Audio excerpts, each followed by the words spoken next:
ان کے حالات زندگی میں یہ لکھا جاتا ہے کہ ان کی خواہش تھی کہ ان کا بیٹا نماز تہجد کا پابند ہو جائے، لہٰذا یہ اسے ایسے ترغیب دلانا چاہتے تھے اپنے بچے کو کہ وہ زندگی میں کبھی بھی نماز تہجد کو ترک نہ کرے اور باقاعدہ رغبت سے، اشتیاق سے خداوند متعال کے عشق میں اس نماز کو وہ انجام دے۔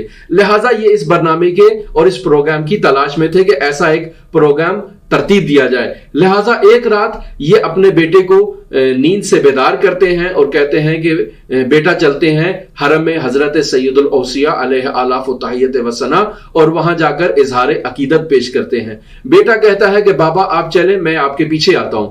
کہا نہیں بیٹا، میں یہاں انتظار کرتا ہوں، آپ بیدار ہو جائیں تو پھر چلتے ہیں۔ بیٹا آنکھیں ملتا ہوا اٹھتا ہے، وضو کرتا ہے، تیار ہوتا ہے اور بابا کے ساتھ حرم کی طرف چلتے ہیں۔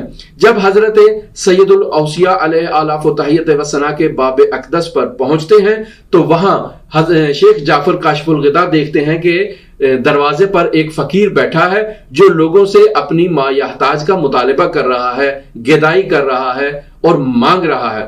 تو شیخ اپنے بیٹے سے کہتے ہیں کہ یہ یہاں پر کیا کر رہا ہے؟ تو بیٹا کہتا ہے کہ یہ لوگوں سے بھیک مانگ رہا ہے۔ تو شیخ جعفر کہتے ہیں کہ یہ کیا چیز مانگ رہا ہے؟ کہہ رہے ہیں کچھ، بیٹا کہتا ہے کچھ پیسے مانگ رہا ہے۔ تو شیخ جعفر کہتے ہیں کہ اسے کتنے پیسے مل جائیں گے؟ یہ تمام سوال جواب باپ تربیت کے انداز میں بیٹے سے پوچھ رہا ہے اور بیٹا جواب دے رہا ہے۔ پوچھتے ہیں کہ اسے کتنے پیسے یہاں پر مل جائیں گے؟ کہا کہ اس کو چند درہم ممکن ہے کوئی دے دے۔ تو پھر پوچھتے ہیں کہ کیا اس کو واقعاً کچھ درہم مل جائیں گے؟ تو بیٹا تردید کی حالت میں کہتا ہے کہ ممکن ہے اسے مل جائیں اور یہ بھی امکان ہے کہ اسے کوئی پیسے نہ دے۔ تو پھر آپ اس سے سوال کرتے ہیں کہ دیکھو یہ رات کے اس وقت، اس پہر میں اور اس تاریکی کے وقت یہاں پر آیا ہے اور لوگوں سے گدائی کر رہا ہے، تقدی گری کر رہا ہے، لوگوں سے بھیک مانگ رہا ہے اس وقت، جبکہ تم جانتے ہو بیٹا کہ حضرات اہل بیت علیہم الصلوۃ والسلام کی سیرت اور تعلیمات میں یہ وقت ایک ایسا وقت ہے جس وقت تمام گداگروں کو اس کی بارگاہ میں جو ہے وہ دست نیاز بلند کرنا چاہیے اور اس سے مانگنا چاہیے۔